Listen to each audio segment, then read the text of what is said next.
galvodama apie savo kelią iki šiandienos, suprantu, kad eina tokia visur bendra tendencija, ta, jog aš niekada nebijojau pradėti iš naujo ir nerti stačia galva ten, kur traukia širdis. Ir viskas mano gyvenime eina per vat šitą vieną tokį stuburą, bruožą mano, ar ne? Tai pradedant nuo to, kad dar būdama mokykloje gavau praktiką vienoje iš kūrybiškiausių Baltijos šalyse tuo metu IT įmonių, vėliau ten gavau ir darbą. Ir ėjau ten tik todėl, kad kažkaip buvo įdomu, jaučiu, kad kūrybiškumo kažkokio yra, kūrybingi projektai ten buvo vystomi, buvo labai įdomu ir va, tiesiog vedama širdies, net neįsivaizduodama, kur tai mane gali nuvesti, jau ten gavau, nors sakė ne, prašiau dar ir tada jau gavau praktiko galiausiai ir darbą. Ir tai man tai turbūt buvo tas pirmas toks įvykis, kuris parodė, kad jeigu tu labai nori, stengiasi, parodai savo susidomėjimą, iš tikrųjų gali kalbinti net ir tokias didelės įmonės, būti jų dalimi ir apskritai pasižiūrėti, kaip ten viskas vyksta, mokytis iš tokių grandų ir pasiimti tas patirtis ir judėti pirmin.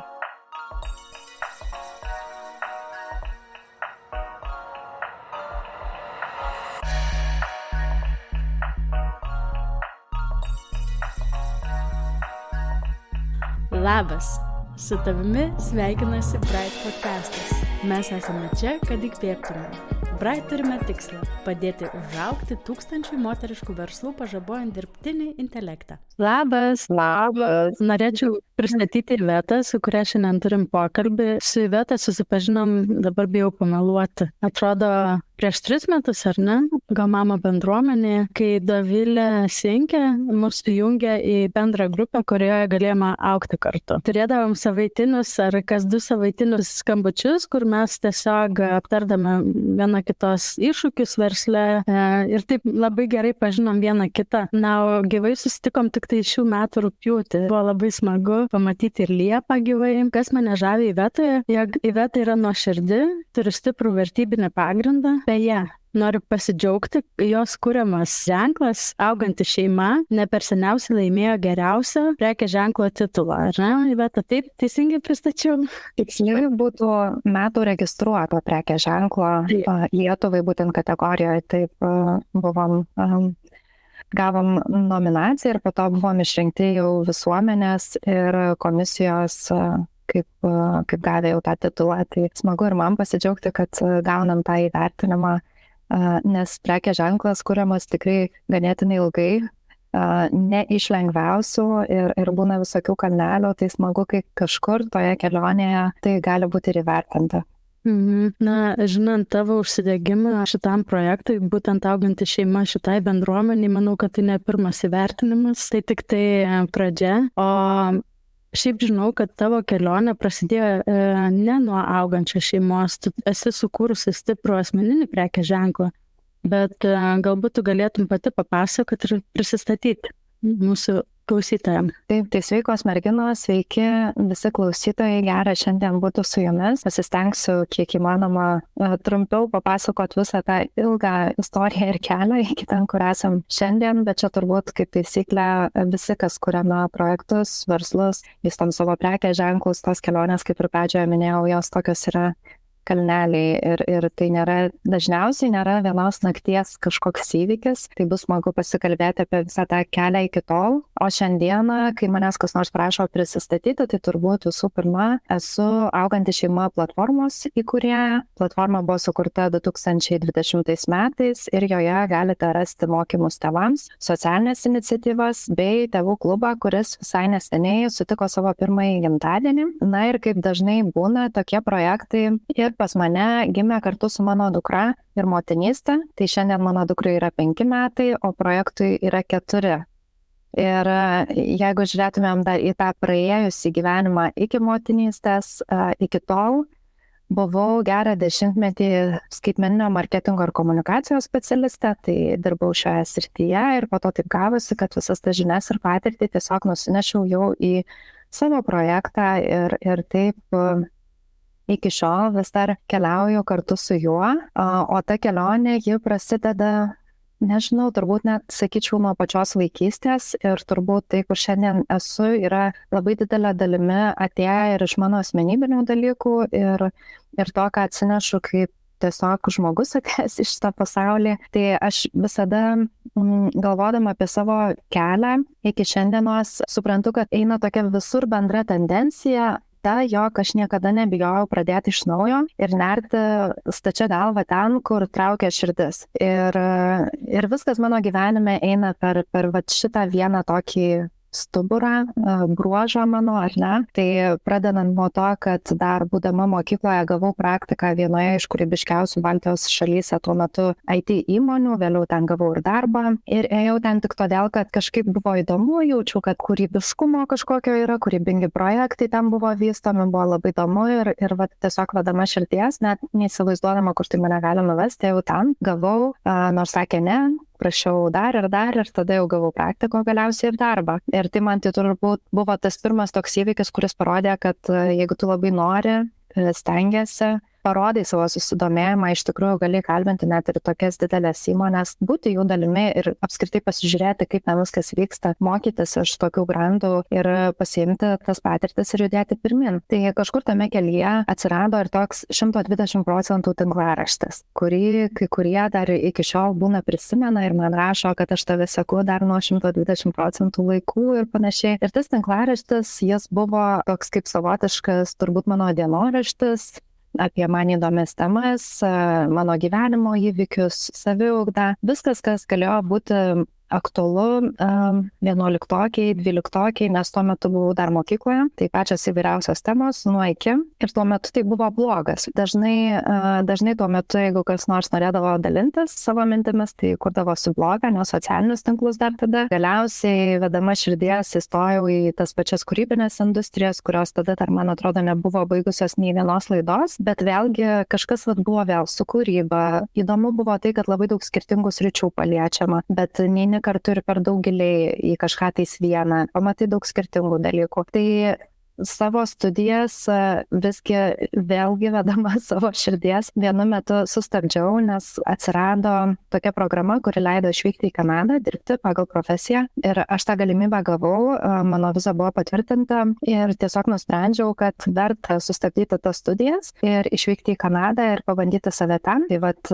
išvykau ten, tada galų gale ieškodama darbo radau tokią Kanados įmonę, kuri mane priėmė ir ten irgi buvo įdomu tai, kad turbūt net ir keista, kad mane priėmė vis dar iki šiol, galbūt tikėjo tuo tokiu jaunatvišku maksimalizmu, nes buvau ten viena iš nedaugelio moterų, turbūt tokia jauna, viena jauniausių turbūt apskritai darbuotojų ir dar buvau užsienietė. Ten buvo virš 70 darbuotojų, bet turbūt manim labiausiai patikėjo mano netiesioginis vadovas, kuris dalyvavo tame interviu ir jis galiausiai tapo mano mentoriumi toje įmonėje, kuris tiesiog buvo tas žmogus, kuris man padėjo gal pamatyti Kanadą iš šiek tiek kitos pusės, geriau susipažinti su kultūra, su saviugda, vėlgi toje šalyje, to šalies kontekste ir augti tos įmonės aplinkoje. Na ir kai mano viza pasibaigė, tuomet grįžau į Lietuvą ir mano tikslas buvo pabaigti komunikacijos studijas, kad įgyčiau savo bakalaurą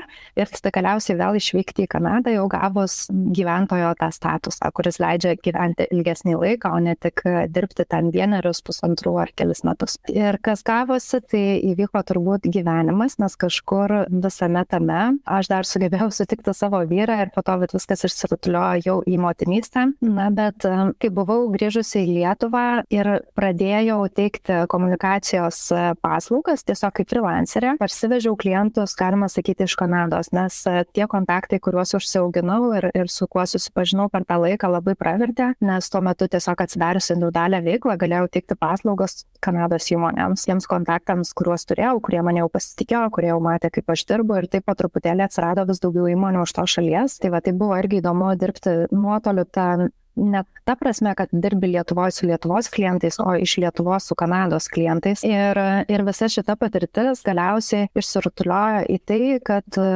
atidariau jau komunikacijos agentūrą, kurioje vienu metu samdžiau 7 žmonės, nes jau pati nebepaveždavau visko. Vienu metu ten atsirado po to ir Prancūzijos, ir Lietuvos klientai. Ir kad ir kaip atrodytų romantiška visą tai, ir atrodytų labai romantiškas, gal logiškas toks sprendimas kurti galų gale agentūrą, man tai buvo visiškai nepasiteisinę ir aš supratau, kad aš niekada daugiau to nebekartočiau, nes tiesiog ne mano turbūt tipažo žmogui yra turėti agentūrą, nes iš manęs paėmė visą kūrybą. Tai, ką aš iki šiol būdavo, kad tiesiog ieškodavau, kur aš gaučiau tos kūrybos, kur aš gaučiau to darbo tiesioginio su klientu, kur dalyvaučiau kūrybinguose projektuose ir galėčiau turėti tos kūrybos savo gyvenime, staiga jie visa dingo, nes aš rūpinausi sąskaitom, aš rūpinausi atlyginimais, aš rūpinausi darbuotojais, jų valdymu, klientais, visa administracija, viskuo sprendžiau nuolatinės problemas, gesinau gaisrus ir supratau, kad tuo metu aš buvau pati nelaimingiausia, jeigu žiūrėti visą tą savo kelionę.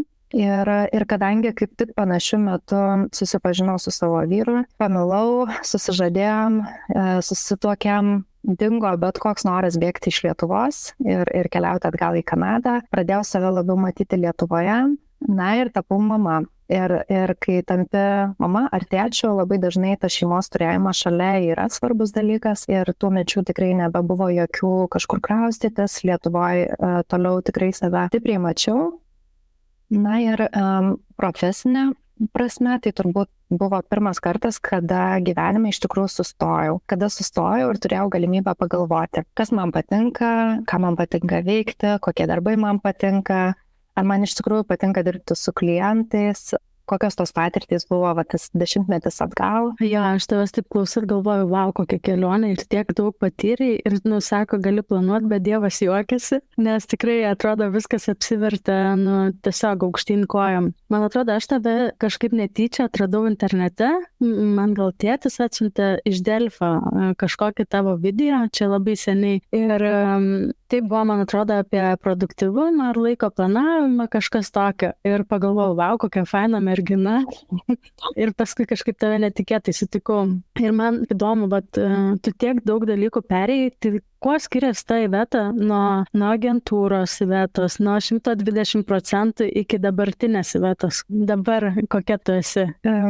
Nežinau, Giedra, reikėtų turbūt klausti, kuo aš nepasikeičiau. Turbūt būtų lengvesnis atsakymas, nes ta tokia mano filosofija, kad eiti ten, kur veda širdis, tas visada išliko ir tikiu, kad išliks. Bet jeigu žiūrėti tokius asmenybinius labiau dalykus, kaip tarkime, nežinau, ten koks nors kantrybė, pavyzdžiui, ar ne, kiek kantrybės dabar turiu, kiek gebu valdyti mažo didelio žmogaus emocijas ir panašiai, kiek pati kaip mama užaugau per tuos 5 metus. Tai yra didžiulė kelionė ir per tą laiką aš tikrai manau, kad labai užaugau ir sustiprėjau ir sakyčiau, kad labiau užaugau netgi motinystėje, nei užaugau tas 10 metus iki jos. Būtent jeigu kalbėtumėme apie profesinius ar ne dalykus, nes ir projektas labai stipriai su tokiu dideliu pagreičiu mokė situaciją po situacijos, ko paprastai nebūna, kai tu dirbi ten su keletu klientų, kai neini taip giliai į kiekvieną projektą. O čia viskas buvo ant manęs, ant mano vienos pečių ir aš manau, kad labiausiai tai iš tikrųjų turbūt ir mokė to, sakyčiau,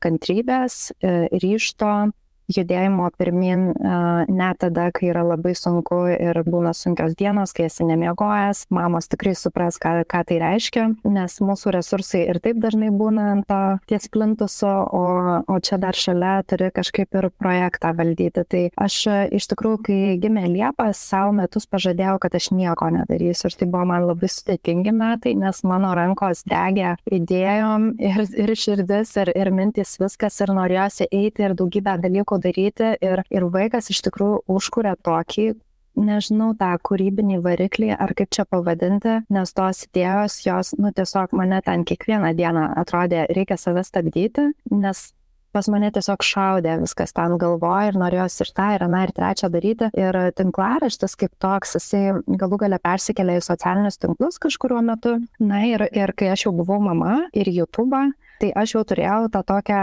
nemažą auditoriją. Ir kartu su jie šiek tiek irgi jaučiau, kur galėčiau judėti, kuria linkme. Tai Iveta, užsiminėjai savo istoriją visoje, kad projektas plačiai didysis prasidėjo, kai gimė tavo dukra. Tu sustojai, pailsėjai, turėjai tą iš tikrųjų laiką apmąstyti ir idėjos pradeda šaudyti. Tai pasitalink iš tikrųjų, nes mums labai smalsu išgirsti tą tavo istoriją, kaip prasidėjo auganti šeima.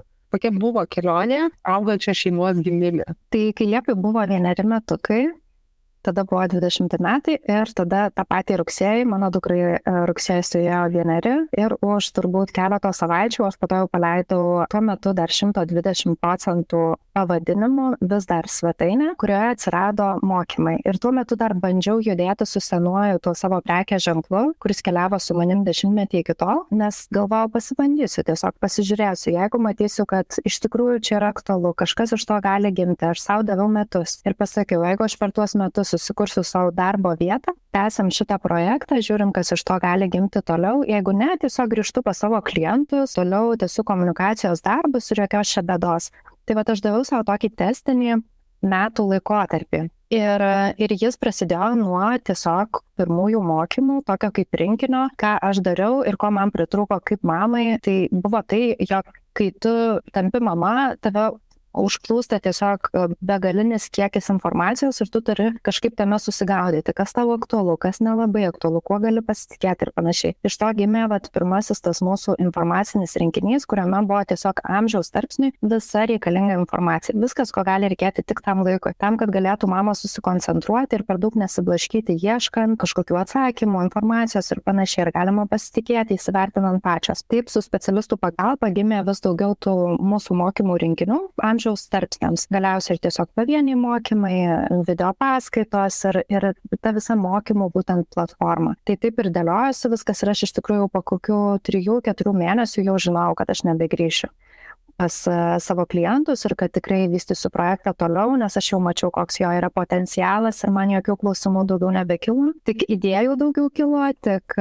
tave šiek tiek stabdyti reikėjo savo tuos visus žirgus tam, kad nenušoktumėm kažkaip per toli, nes visgi projektas irgi turi judėti tokiais etapais, kad neužsigriebtume per daug, nes ir investicijų kažkokių nebuvo, nei finansavimo, nei kažko. Tai buvo asmeniniai pinigai, kurie buvo sudėti su mintim, pabandykim suinvestuoti, pažiūrėsim, kaip grįžta, tada tai, kas grįžta, vėl toliau investuojam į projektą kitoms jo dalims ir panašiai. Tai per tuos 4 metus projektas labai sėkmingai išsiplėtojo į tokią mokymų platformą, kur tėvai gali susirasti pagal vaiko amžių, pagal temas, aktualias temas, su įvairiais specialistais ir per tuos 4 metus mes iš viso surinkom, padėjom 19 000 tėvų, kurie pasinaudojo mokymais, su socialinė iniciatyva, kuri teikia naujagimių tėvams visiškai nemokamai pirmosius kursus, jungiasi kasmet apie 20% Lietuvoje gimstančių naujagimių tėvų. Per 1 metus, kai jau atsirado klubas, subūrėm 700 šeimų, kuriems teikiame kasdienę pagalbą, dirbam šiai dienai su 60 gydytojų, psichologų ir kitų specialistų. Na ir kaip minėjot, dar ir tas smagus toks titulas atsirado kaip metų registruoto prekės ženklo Lietuvai. Tai man yra absoliučiai nuostabu, ką galima pasiekti ir kas gali įvykti, kai tiesiog judi ten, kur šaukia tavo širdis. Ir dėl to aš to absoliučiai tikiu ir visada seku, kaip jaučiuosi su projektais, kuriuose dalyvauju, kas vyksta. Ir man labai gera, kad iki šiol, 4 metai, virš 4 metų, aš vis dar jaučiu tą kaifą dirbti su šituo projektu, aš vis dar jaučiu įkvėpimą, vis dar turiu tą variklį, kuris veda mane kasdien ir padeda keltis ir sunkesnėm dienom ir palaiko tada, kai kyla kažkokių abejonių ir dvejonių, nes man atrodo, kiekvieno žmogaus, kuris vysto projektus dienose, kasdienybėje pasitaiko tokių dienų. Tai smagu matyti, kaip per tuos 4 metus kažkas iš tiesiog vienos mamos idėjos, to, ko man trūko, galėjo užaugti į tokį mano akim jau tikrai didelį ir visai solidų projektą. Ir smagiausia, kad tiek daug šeimų galėjau padėti tada, kai man pačiai tos pagalbos labiausiai reikėjo ir aš tiesiog jos kitur neradau. Ir būčiau norėjus, kad tuo metu būtų buvęs kažkoks toks projektas, kuris būtų galėjęs mane palaikyti tada, kada man buvo sunkiausias metas. Iš tikrųjų labai gražus pasidalinimas ir man atrodo, turbūt čia jau net ne man atrodo, tokia nerašyta taisyklė, kad viskas, kas yra iš širdies, kas ateina per mūsų pačių kažkokias išgyventas patirtis, tai tie projektai ir gyvena, ir pavyksta, ir tikrai įgauna prasmę ne tik mums, bet ir daug žmonių, kurie prisiliečia prie šito projekto. Ir kalbant apie bendruomenę, manau, kad kiekvienas bendruomenės narys tame mato milžinišką prasme. Tavęs besiklausant, man iš tikrųjų kilo klausimas ir norėtus plačiau išgirsti, kaip tu manai, kaip tavo asmeninis prekės ženklas, tas rašytas tinklaraštis ir panašiai, kaip jisai prisidėjo prie subūrimo stiprios bendruomenės, kaip tu manai, ar tai buvo lengviau dėl to, kad tu turėjai įdirbį ten padarius, nes minėjai, kad ir pradėjai nuo tos platformos, tai galbūt galėtum šiek tiek apie tai pasidalinti. Aš sakyčiau vienareikšmiškai taip. Tikrai net jokių abejonių neturiu dėl to. Tas 10 metų vestas mano toks dienoraštis, sakykime, tinklaraštyje, po to socialiniuose tinkluose, aš manau, kad jisai vienareikšmiškai leido saugiai startuoti su mokymų platforma, o vėliau ir pačiu jau ir tėvų klubu, nes aš visada galėjau paklausti savo auditorijos, kurie galų gale, iš saviugdos perėjom į tokias motinystės temas ir ta auditorija, jinai atrodo keitėsi, bet kartu gal netiek jau ir labai keitėsi, nes kai aš pradėjau rašyti tinklaraštį, mes visi buvom turbūt mokinukai tuo metu. Dabar tie patys žmonės yra dažnu atveju tėvai ir nėra taip, kad mes būtinai esame labai pasikeitusi su ta auditorija, ne? Tai visi augom daugiau nei 10 metį kartu ir šiandien nemažai kas mūsų esam tėvai, bet ta auditorija, ji tokia, tikrai lydinti mane jau labai ilgą laiką ir aš manau, kad tai yra labai stiprus užnugaris, kuris leidžia gauti atgalinį ryšį ir startuoti tikrai daug saugiau, net ir eigoje, pavyzdžiui, tobulinant viską, išvengti kažkokių didesnių klaidų, kurias galbūt darytumėm nežinodami, ką mano auditorija, ką mano klientai, kokios jų yra patirtys, ko jie mano, kad jiems labiausiai reikia. Kartais iš savo įsivaizdavimo ir net iš tikrųjų ir sekdami širdim, aš manau, kad galim kartais per daug įsimylėti savo projektą ir nematyti didesnio to vaizdo, kitų žmonių patirtys ir jų atgalinis ryšys labai padeda pamatyti tą didesnį vaizdą. Ir kartais būtent dėl to atgalinio ryšio, kurį aš gaudavau, aš priimdavau sprendimus, kad aš įsivaizdavau vienaip, bet viską darysim kitaip, nes auditorija sako, kad jiems reikėtų taip, jiems patogiau taip. Tai buvo tikrai daug sprendimų tokių, kuriuos ir eigoje koregavom ir visas projektas yra toks kaip gyvas organizmas, kuris labai daug keitėsi per šituos metus tikrai ir progresavo, tiesiog remiantis tuo, ką aš gaunu iš šeimų, ką jie pasakoja, kas jiems patinka, kas nelabai patinka, kas neveikia, kas trukdo, kas priverčia, nežinau, išeiti, pavyzdžiui, jeigu kalbam jau apie bendruomenę. Ir visi šitie dalykai, jie labai padeda, jeigu tu nebijai gauti to atgalinio ryšio ir kartais konstruktyvios kritikos, nes jos būna ir jeigu mes nenorim to girdėti, gali būti labai sudėtinga, bet jeigu taip atvirai priemi ir įsiklausai tai kaip į galimybę tobulėti, tai tikrai projektas gali, manau, labai greitai augti su bendruomenės pagalba. Ir aš vienareikšmiškai sakau, kad asmeninės prekės ženklas ir buvo ir iki šiol yra turbūt pagrindas tikrai. Ir nežinau, ar yra projekte nors viena šeima, kuri kažkaip nesusiję savo mintise mano šeimos, manęs kaip asmenybė su šituo projektu. Ir turbūt būtų labai sudėtinga mus dabar jau atlipinti.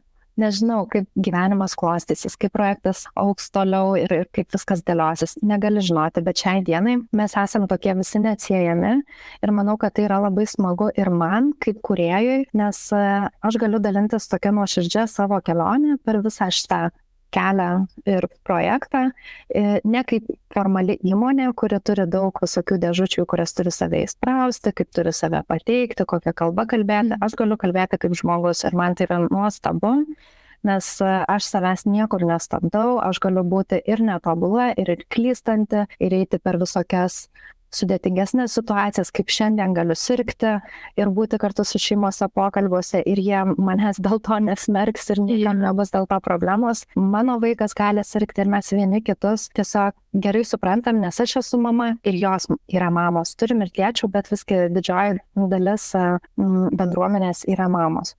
Bendruomenė apskritai dabar yra toks ganėtinai stiprus ir populiarus, galbūt galima taip vadinti, konceptas, kurį savo komunikacijai, bendruomenės ryšio su klientu, su auditorija mezgimui išnaudoja daug verslų ir prekinių ženklų. Ir tikrai tas autentiškumas turbūt yra vienas iš pagrindų sėkmingai bendruomeniai, nes Lietuvos padangiai turbūt esame matę ir netokių sėkmingų pavyzdžių ir skandalų, kurie galbūt irgi atsirado atsiranda iš to autentiškumo stokos ir man atrodo, kad tas autentiškumas ir gebėjimas megzti ryšį, bendrauti su bendruomenės nariais iš tikrųjų yra labai didelis katalizatorius visame kame, visame bendruomenės augimo procese. Ir tu užsiminiai, kad būtent bendruomenės narių grįžtamasis ryšys prisideda prie įvairių projektų gimimo, jų sėkmės ar ne. Tai man labai įdomu išgirsti, kadangi ir mes vystom bendruomenę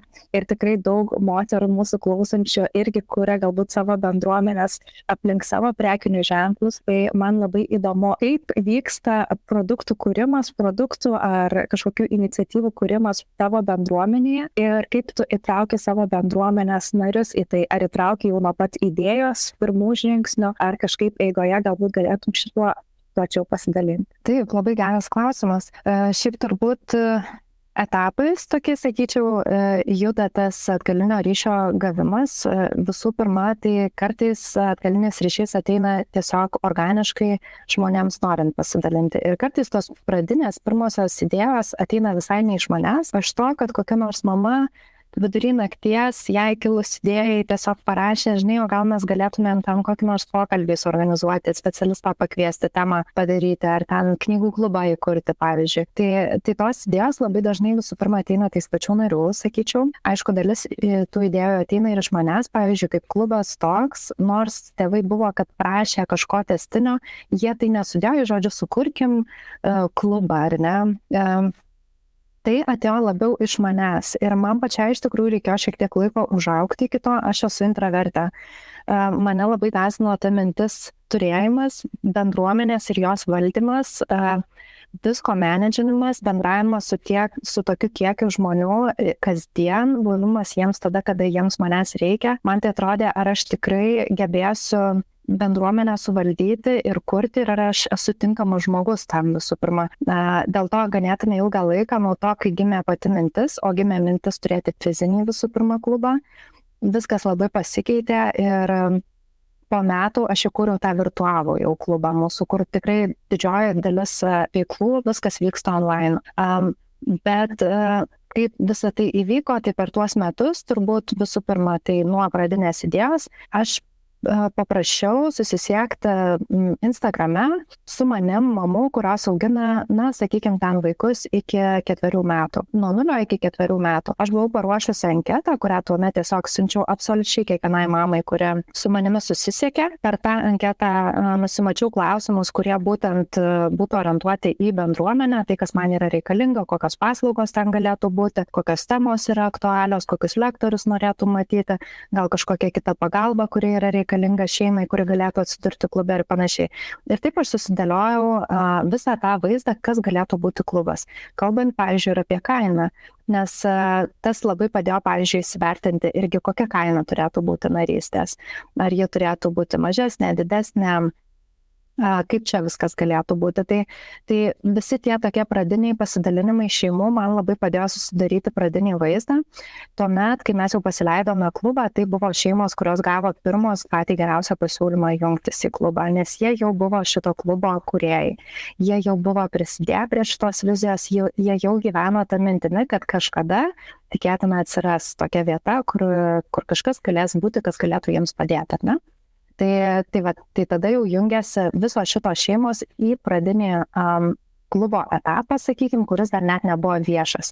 Iš to aš gavau labai daug gero atgalinio ryšio, tiek apskritai apie prisijungimo procesą, ar jis buvo sklandus, ar nekilo kokių nors techninių nesklandumų. Galiausiai pradėjus jau susipažinus su mokymų biblioteka, ar ten viskas buvo aišku, ar buvo aišku, kaip naudotis klubu ir panašiai. Aš iš to gavau daug kito jau atgalinio tokio ryšio.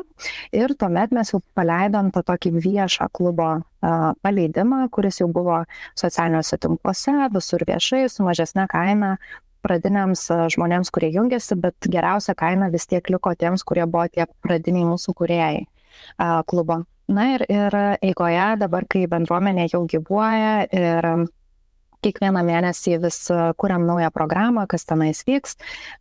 Tėvai dabar turi galimybę bet kada teikti atgalinį ryšį ir iš to aš vėlgi dėliojuosi viską, kaip judam toliau. Ten, kur yra poreikis, tiesiog įsikeliam į Facebooko grupę, kur daugiausiai turim narių, balsavimą ir jie, pavyzdžiui, nubalsuoja, ką norėtų turėti artimiausiu metu. Aš kažkokius svarbesnius sprendimus vėlgi priemu tik su bendruomenės tokiu, galima sakyti, palaiminimu, kad tikrai bus aktualu, tikrai norime tai turėti ir panašiai. O kartais iš eksperimentų, kurie atrodo skeptiški mano akimis, gimsta visai smagus dalykai, kaip pavyzdžiui, tarkim, pokalbių čatas. Aš į tai žiūrėjau kaip į vietą, kur maniau, kad nebuvau tikra, ar tai iš tikrųjų pasiteisins, ar tai netaps toks mamų pasikalbėjimų lenta, kur nelabai bus visiems aktualių temų, o iš tikrųjų dabar šiai dienai ten kiekvieną dieną verda gyvenimas, bet jis verda ne apie kažkokias smulkmenėlės, o apie mamų pasidalinimus, kuo jos gyvena, ypač mamas, kurios ventiliuojasi ten dėl sunkesnių dienų, tada kitos mamos skuba į pagalbą patarti, padėti, palaikyti tą mamą tą sunkesnę dieną ir jos vienos kitoms pabūna mamomis per tą pokalbių čatą. Tai yra vieta, kur tu gali pasiekti kitą mamą ir vidury nakties, ir anksti ryte, ir vidury dienos, ar ten vėlų vakarą. Ir vat štai, čia yra viena iš idėjų, kur mamos sakė, kad norėtų kažką tokio turėti. Aš pati iš pradžių žiūrėjau skeptiškai ir turbūt šiek tiek ėjau su baime į tai, vėlgi dėl to, kad aš esu vieno žmogaus šou projekte ir turiu suvaldyti 700 žmonių. Tai mane kartais ta baimė būna pristabdo, bet bendruomenės palaikymas padeda įsivertinti, kad visgi verta pabandyti, verta pasižiūrėti. O jeigu kažkas nepasiteisins, nepavyks, visada galėsim tai sustabdyti, pasakyti, šitas nepasiteisino, judam toliau prie kitos idėjos. Tai taip, bendruomenė jau metus iš tikrųjų visai nemažai ir pasikeitė ir transformavosi, sakyčiau, nuo tos pradinės idėjos, kaip tik pasileido ir kaip yra šiandien. Ir šiandien turbūt yra toks patogiausias variantas pagal tai, kokius tėvus čia turime ir ko jiems labiausiai reikia jų kasdienoje. Jo, man, žinai, kaip intravertai labai aktualus klausimas, kas tave motyvuoja ir veža, kuriant bendruomenę, nes iš tiesų įsitraukimas tavo bendruomenė ir tu pati, kai bendrauji su žmonėmis, aš manau, kad tikrai labai daug savęs atiduodi. Čia yra toks irgi labai platus klausimas ir turbūt asmeniškas klausimas, kiekvienas sau turime atsakyti, kur tos yra mano ribos, kiek aš galiu duoti šią akimirką ir turbūt einame čia vienaip ar kitaip dėl labai panašių dalykų į bendruomenę. Aš pati, kai tik planavau bendruomenę, buvau susitikusi su Dovilė iš She's Glowing klubo, nes jis toks yra ganėtinai didelis, irgi aktyvus, labai daug narių ir aš ją iškomunikavau savo baimės. Tai kas mane gąsdino labiausiai, tai ką ir tu minėjai, pavyzdžiui, Giedrė, ne? Bet jie mane nuramino tuo, kad tai yra vienas prasmingiausių dalykų, kokį tu gali turėti. Tai vat tokią artimą, glaudžią bendruomenę. Ir tai kompensuos viską, visus sunkumus, kokie tik tais gali iškilti kažkur eigoje. Ir net tada, kai tu galvosi, kad jau atidavėjai viską tą dieną, tu vis tiek dėl tų žmonių rasi dar jėgų, dar kažkuo tais pasidalinti ir dar pabūti jiems tada, kai reikės. Ir iš tikrųjų, tai kai mes kalbam apie bendruomenę, kartais gali atrodyti, kad kaip pradžioje apie tai galvojam, kad aš ateinu čia tik duoti visiems šitiems žmonėms, kurie dabar visko reikės, visko prašys ir taip toliau. Bet mes pamirštam vieną svarbų dalyką, mes ir imam. Ir čia yra toks tas simbiotinis ryšys, ar ne, kad mes ir duodam, ir gaunam. Ir man atrodo, kad iš bendruomenės aš gaunu daug daugiau, nei kada nors gavau, kurdama mokymus su specialistais, mokymų rinkinius, programas tėvams ir panašiai. Nes tai buvo tokie trumpalaikiai susitikimai su šeimom. Tai buvo toks tik paviršiaus palietimas to, kas iš tikrųjų yra bendruomenė, kai tu nuolatos metus susitinki su tais pačiais žmonėm, kai tu matai jų vaikus užaugusius nuo naujagimio iki jau vaikštančio vaiko, kai tu sutinki jų svarbiausias datas kartu, kai tu matai šeimas, kurios ir skiriasi, ir išgyvena sudėtingiausius momentus, ir iš to išeina iš tų sudėtingų periodų į lengvesnius. Tai yra tokia prasme ir tokia motivacija, ką tu gauni iš to, toks įkvėpimas, kuris mane veda absoliučiai kiekvieną dieną. Ir kai mes kalbam apie tai, vat, ką aš ten gaunu labiausiai iš bendruomenės ar panašiai, tai visų pirma, sakyčiau, tas tikrai milžiniškas prasmės jausmas. Ir jeigu esate kas nors kūrę bendruomenę, kuri būtų glaudi ir nuolatos bendrautų, man atrodo, absoliučiai kiekvienas įkūrėjas jums pasakys tą patį, ką dabar sakau aš, ką man kažkada sakė Dovilė, kad tai yra vienas prasmingiausių dalykų tikrai, kurį galiu turėti, nes ypač žmonėms, kurie mėgsta tą tokį augimo jausmą, man atrodo, kad tai yra nuostabu, nes tu esi nuolatinėje kelionėje su kitais žmonėmis ir tu matai, kaip ir kiti auga ir tu gali augti, vieni iš kitų pasisemiam ir tų idėjų, ir motivacijos, ir kažkokių minčių, ir patarimų, ir palaikymo. Tai yra kaimas ir šeima, kurį mes kažkada gal turėjom, kai gyvendavom tokiuose glaudesnėse bendruomenėse, savo kaimeliuose, ten daugiabučiuose, kur žmonės dar būdavo bendrauja ir tikrai visi sveikinas ir panašiai. Dabar yra truputėlį kitokie laikai ir mes, ypač mamos, jaučia tą tokią izoliaciją, vienišumą, kai tampa mamos, tai turėti tą tokią bendruomenę ten, kur tu esi, man atrodo, yra labai didelė dovana ir kūrėjui, ir patiems bendruomenės nariams. Tai jūs turbūt irgi jaučiat su savo bendruomenė. Labai didelį grįžtamą ryšį, bet aš prisimenu, kalbant apie tave, aš prisimenu tokią įvykį, kur mes kažkada kartu kalbėjom, čia buvo prieš keletą metų, kai mama nusiskandino su naujai gimusiu kūdikiu ir aš žinau, kaip tau yra svarbu iš tikrųjų ta psichologinė mamų sveikata ir kiek tu daug investuoji ir duodi šiaip atgal grąžos į visuomenę. Tai galbūt gali papasakot, kaip su projektu padedat įveikti būtent šitos sunkumus. Iniciatyvų tokių yra kaip ir visai nemažai ir įvairių dabar šiai dienai, sakyčiau, tuo metu, kai visi tie įvykiai vyko, gal dar buvo mažiau, bet šiai dienai ta situacija jinai tikrai sparčiai gerėja ir čia kalbant ne tik apie mūsų bendruomenę ar projektą, kalbant apskritai Lietuvoje. Tai aš manau, kad ir kokie tie liūdni įvykiai buvo, jie visgi buvo ir toks katalizatorius šiek tiek suteikti daugiau tos emocinės pagalbos, ne tik moteriams, turbūt apskritai ir tėčiams, nes ir, pavyzdžiui, tėčiai išgyvena pogimdyvinę depresiją, mažiau apie tai kalbama, bet tas vis tiek yra ir tai pačiai mamai, ir vaikeliui nuo to geriau. Tai aš apskritai turbūt nors vadinu projektą, socialinės iniciatyvos, bendruomenės, visą kitą, bet jeigu mes žiūrėtumėm ant popieriaus, kas mes esame? Mes esame verslas, ne? MV įmonė. Yra, pavyzdžiui, kas yra VŠI, kurie yra suinteresuoti į tokias, sakykime, jau labiau socialinės iniciatyvas, švietimą. Jie dažnai gauna finansinę paramą, tarkim, iš projektų, kažkokius finansavimus ir panašiai.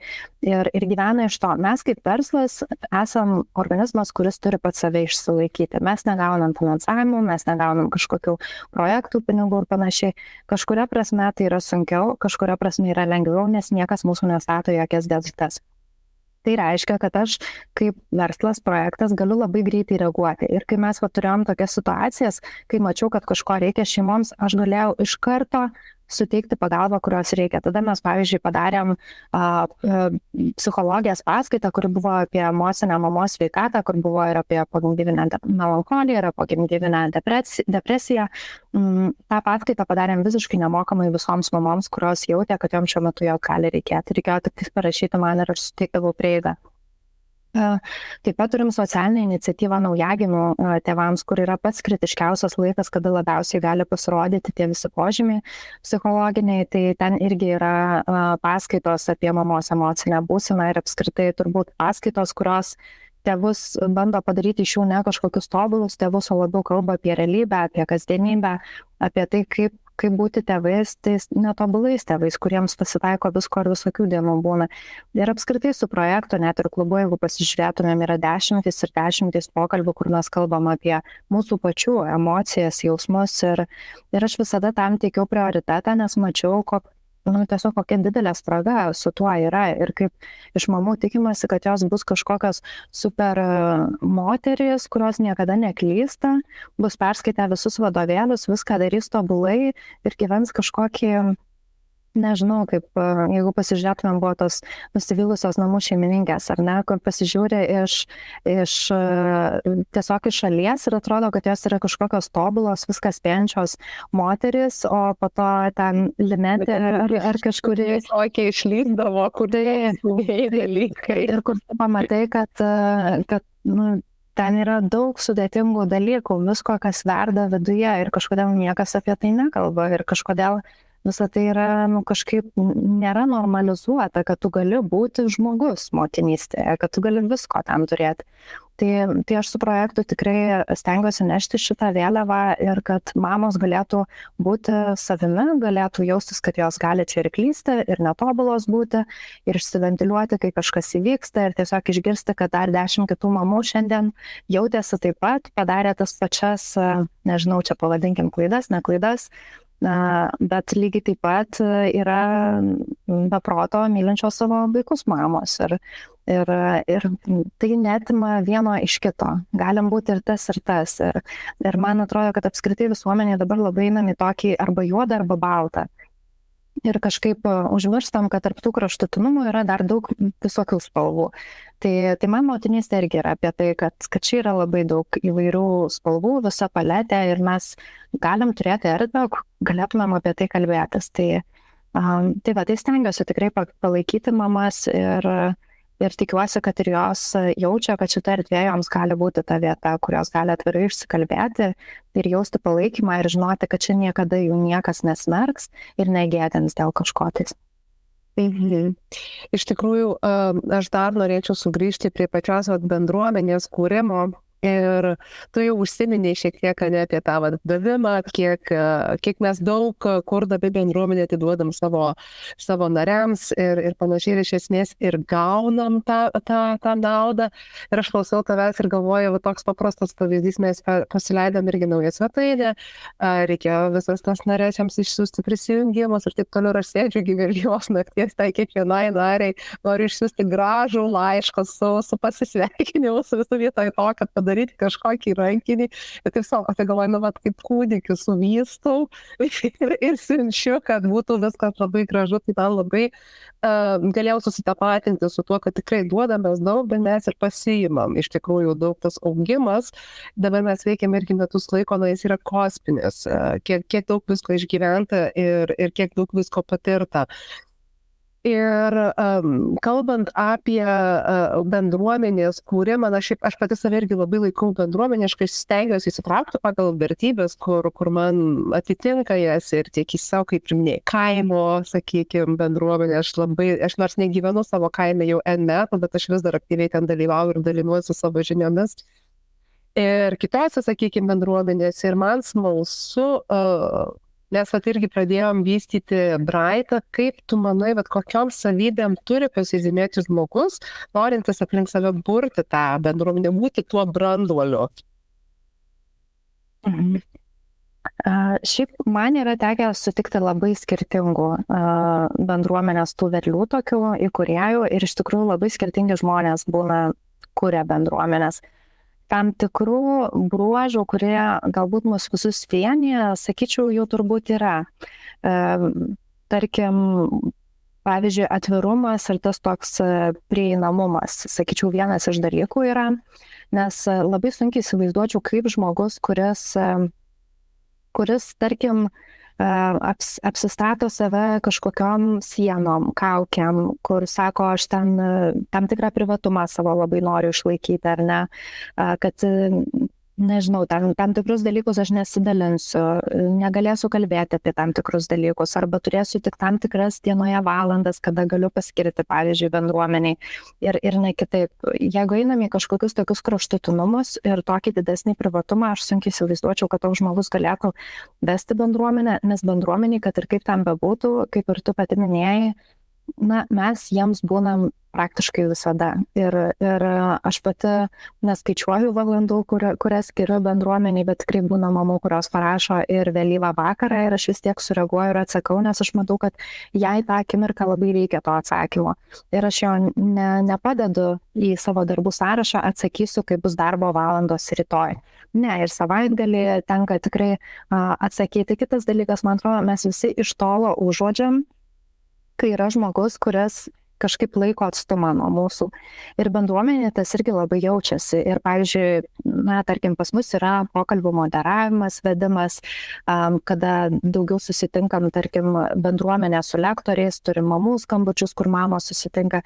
Ir ten yra daug tokių vietų, kur aš, pavyzdžiui, kaip vadovas bendruomenės galėčiau laikyti tą atstumą ir, tarkim, lektoriui uždavinėti tik klausimus apie jį, nesidalinti savo asmeniniam patirtim, su mamom irgi, pavyzdžiui, tik klausinėti apie jas vesti ir nesidalinti savo asmeniniam patirtim.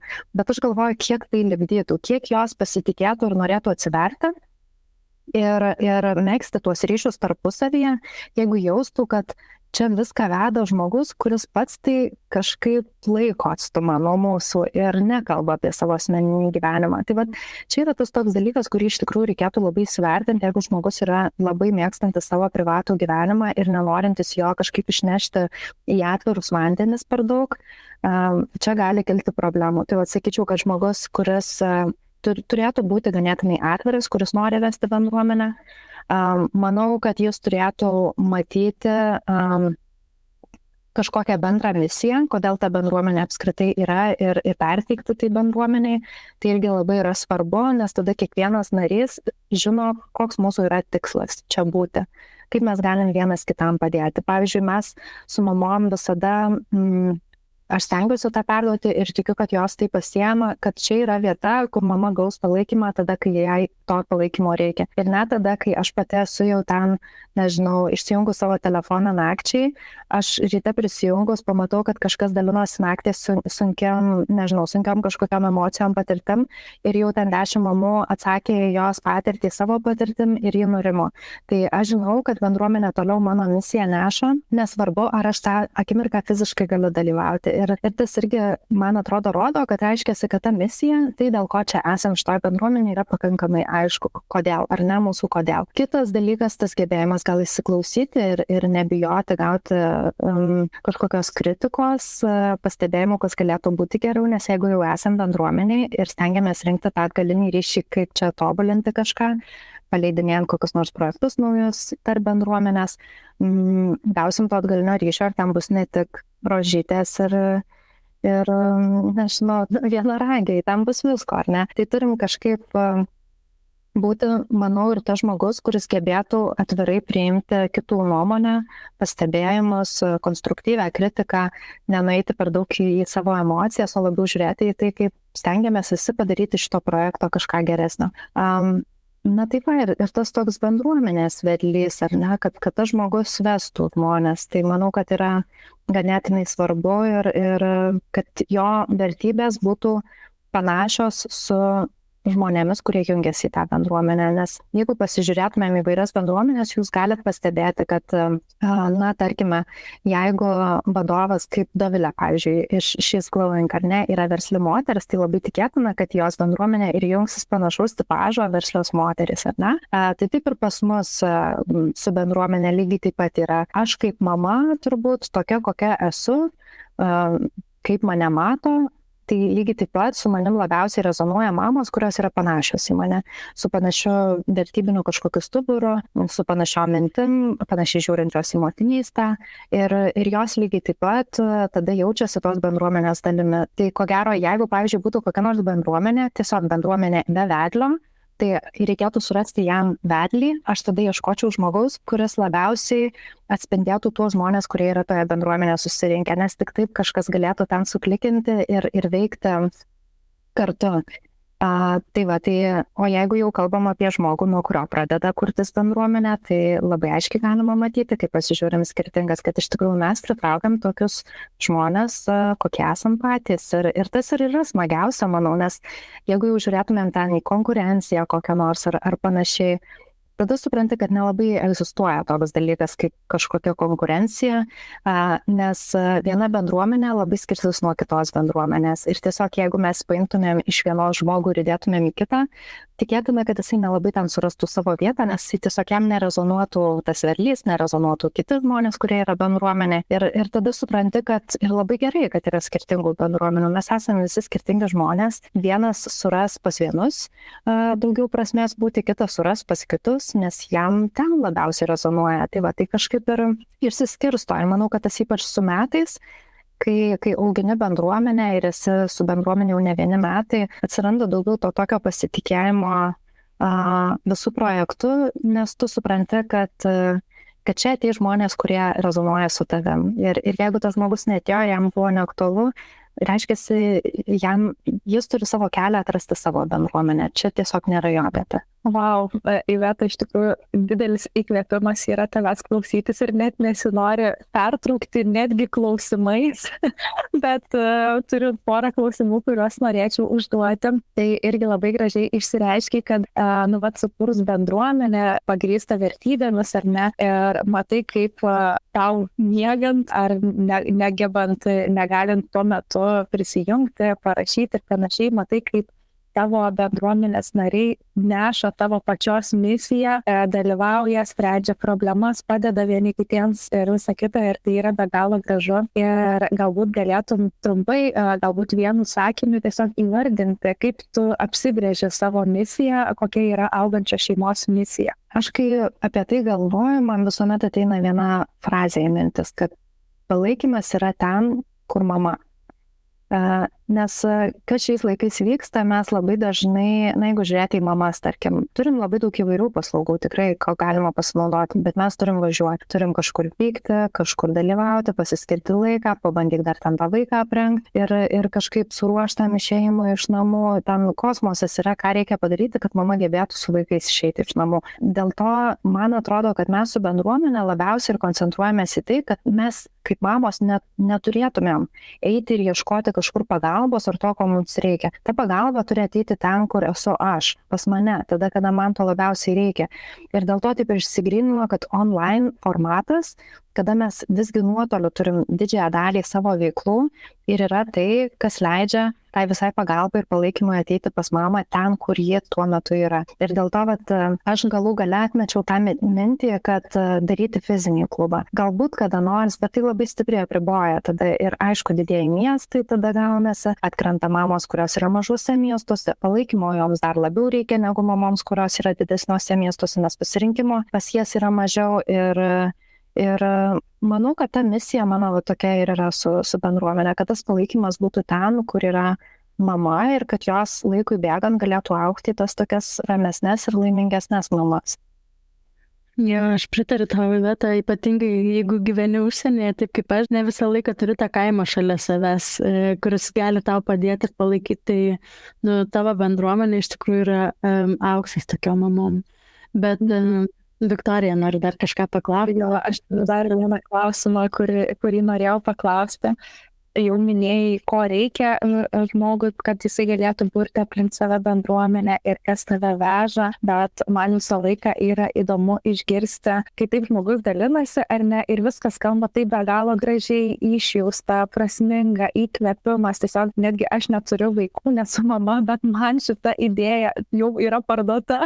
Aš netgi galvoju, gal man reikėtų prisijungti prie šitos bendruomenės, pasižiūrėti, kas ten yra, nors man netgi nėra aktuali visiškai vaikų tema. Tai tiesiog, kai tu klausaisi žmogaus, kuris taip dega savo idėją, kuris myli tai, ką daro, ir kaip tu sakai, eina ten, kur veda širdis, tai iš tikrųjų labai jaučiasi. Ir man visuomet yra smalsu išgirsti ir tą kitą pusę, nes aš tikiu, kad būna ir to nuovargio, ir kai viskas krenta iš rankų, kai idėjos galbūt ne visada pasiteisina arba užtrunka ilgiau negu norėtųsi, ir tikrai būna tų sunkių momentų, tai galbūt galėtum irgi pasidalinti, ar būna taip, kad šitoj kelionėje augančio šeimos vystymo yra buvę tų momentų, kai tiesiog atrodo nusvyra rankas ir viskas, aš pavargau, aš nebenoriu, vat tokių momentų. Viktorija nori sunshine nuimti. Tai iš tikrųjų, tu turėjai tokių sunkesnių momentų, kur Liepa sirgdavo labai dažnai. Aš tai net neįsivaizduoju, kaip tu, pavyzdžiui, sugebėdavai suderinti darbus. Ir tu pati sirgai, turėjai ten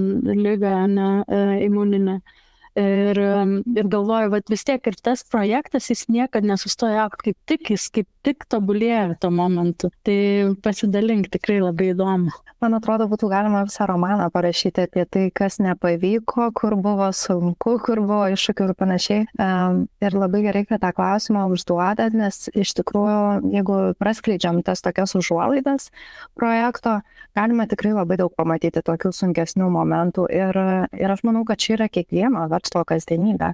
Tiesiog gal mažiau turim progų apie tai pakalbėti, gal daugiau pakalbam kažkokiuose uždaresniuose ratuose, kaip mes turėjom tada su Giedre mamų susitikimus, kurios turi verslus. Ir tai buvo vieta, kur mes susitikdamos 3 ar 4, kiekvieno susitikimo metu, kuris būdavo ten kas antrą savaitę, mes turėdavom kuo pasiskųsti, kas yra negerai ir klausti kitų, ką dabar daryti. Dar vieną savaitę, dar vienas iššūkis. Ir tai yra nuolatiniai tokie dalykai. Ir aš net, mums neužtektų kelių valandų, kad aš jums papasakočiau viską, kas buvo sunku ir sudėtinga su projektu per tuos 4 metus, bet tikrai buvo tokių esminių kertinių turbūt momentų, kada reikėjo priimti ir sudėtingus sprendimus ir kad išlaikyti projektą, kad finansiškai jį palaikyti, pavyzdžiui, produktyvų ir pelningą, nes nepaslaptis turbūt, kad labai lengva yra pradėti ir startuoti su tuo visų hypu ir žmonių užsidėgymu, faina idėja ir taip toliau. Ir tada staiga su laiku supranti, kad kažkaip tas hypas mažėja, ar ne?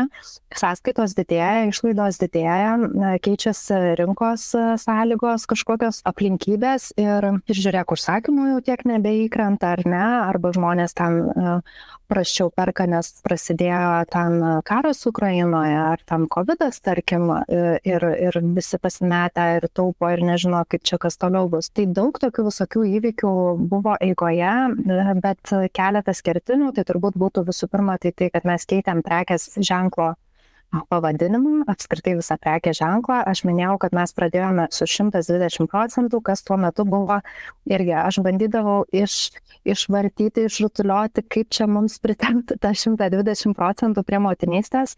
Galų gale mane pradėjo jau vindyti tas pavadinimas, nes tai visiškai nebetitiko to, kad mama gali būti ne tik 120%. Tarusme, jinai dažniausiai yra 30% savo kasdienoje ir pradėjo neberezonuoti su visa vertybinė ta dalimi projekto. Ir kitas dalykas, aš turėjau dar ginčą dėl mano 120% su italų įmonė, kas irgi buvo ten iki absurdo, nes mūsų skirtingos klasės, skirtingos veiklos, ten lino įmonė, taip toliau. Su advokatais 2 metus buvo ten siuntinėjimas raštais viskuo, kol galų gale aš tiesiog priėjau prie to, kad emociškai ir dėl visų aplinkybių aš tiesiog nebegaliu šito tęsti ir mums reikia keisti tą pavadinimą. Ir kai aš jį keičiau, kai priėmiau šitą sprendimą, aš įsivaizdavau, kad viskas bus lengviau, nei kad iš tikrųjų gavosi. Nes pradėti nuo nulio su nauju prekės ženklu, wow, ką yra veikti, ir žmonės tikrai, jiems reikia laiko susigyventi su nauju pavadinimu, jį įsiminti, pradėti vėl sieti naują pavadinimą su tavim kaip tavo asmeniu, kaip asmens prekės ženklu. Ir vėl užsitarnauti iš naujo ir per Google paiešką, kad surastų tave su šituo pavadinimu ir straipsnius naujus paleidinėti. Ir tiesiog milijonas reikalų, kas buvo labai dėkinga, pavadinimas tikrai labai prilipo ir labai tiko. Ir tai yra tiesiog tobulas pavadinimas mūsų projektui viskam ir man kaip asmenybei labai tinkantis ir puikiai nusakantis ir mūsų tas vertybės kaip projekto. Ir tai buvo nuostabus sprendimas, bet buvo labai sudėtingas. Ir tikrai ilgą laiką aš jaučiau, kad aš pradedu nuo nulio. Aš vėl turiu iš naujo užsitarnauti, kad žmonės pamatę šitą pavadinimą iš karto susietų, kas aš esu, kad pasitikėjimas atsirastų projektų, nes atrodė, kad tai kažkas naujo. Nors iš tikrųjų tai buvo vystoma kiek jau ten 2-3 metus, nes mes pakeitėm, man atrodo, prieš 2 metus, jeigu neklystu, pavadinimą ir naują prekės ženklą pasirinkom. Bet galų gale jisai gavo ir apdovanojimą, tai matyt nebuvo gal toks ir blogas sprendimas. Bet tai viena iš situacijų. Bet jeigu šiaip kalbėti apskritai, tai jų yra pačių įvairiausių, nuo konkurencinės aplinkos, ar ne, kol tu dar nepasitikė savimi, kiek visko vyksta. Lietuvoje labai mėgsta žmonės išlaukti, kol kažkas sugalvos, kaip išspręsti problemą ir tada tiesiog pasiimti tą sprendimą ir nueiti savo pritaikyti va tai per naktį. Ir tada labai liūdna būna, nes tu supranti, kad tu pusę metus ieškojai, kas galėtų veikti geriausiai toje situacijoje, kažkas tiesiog pasižiūrėjo, pasiėmė, pritaikė ir nusinešė tą know-how, ar ten kažkokie asmeniniai tokie santykiai, ar ne, arba situacijos, kada jauti, kad tavo išlaidos didesnės negu tai, ką tu gauni į projektą ir turi priimti sprendimą atsisveikinti su žmogumi, kuris darė dalį darbų ir tuo metu turi sergantį vaiką, kuris nuolatos serga, kas 3 dienas serga keliom savaitėm. Tavo gyvenimas verčiasi kas tas 3 dienas ir tu turi dabar perimti dar kito žmogaus darbus. Arba kaip Giedrė minėjo, man buvo skydliaukės liga, kur mane 2-3 mėnesiam visiškai išmušė iš visko ir ačiū Dievui, kad tuo metu buvo mano kolegė, kuri galėjo perimti dalį darbų ir man padėti, bet aš realiai 6 mėnesius nebuvau grįžus į save ir tas projektas vis tiek turėjo judėti pirmin. Tai yra labai daug visokių dalykų, kas vyksta už tų uždarų užuolaidų, už tų visų durų. Sprendimas, pavyzdžiui, judėti prie bendruomenės irgi nebuvo ypatingai lengvas ir aš supratau, kad jeigu judėsim prie bendruomenės, greičiausiai reikės atsisveikinti kažkiek su mokymų idėja, nes tiesiog keičiasi konceptas, žmonės tada labiau stengiamės kreipti į bendruomenę, mokymai nueina į antrą planą, bet turbūt ir buvo geras sprendimas, nes galbūt prisimenat, prieš tuos 4 metus labai daug atsirado mokymų su COVID, ar ne? Ir kažkada mes dar bijodavom ten prie Zoomo jungtis ir nežinodavom, kaip ten tos funkcijos veikia ir visa kita. Ir buvo viskas baisu, o dabar yra mūsų kasdienybė. Tai su mokymais atsiradusiais tuo metu, man atrodo, labai daug kas pagavo tą bangą, bet kas įvyko dabar, kas yra įvykę, ar ne, tai mes turim persisotinimą.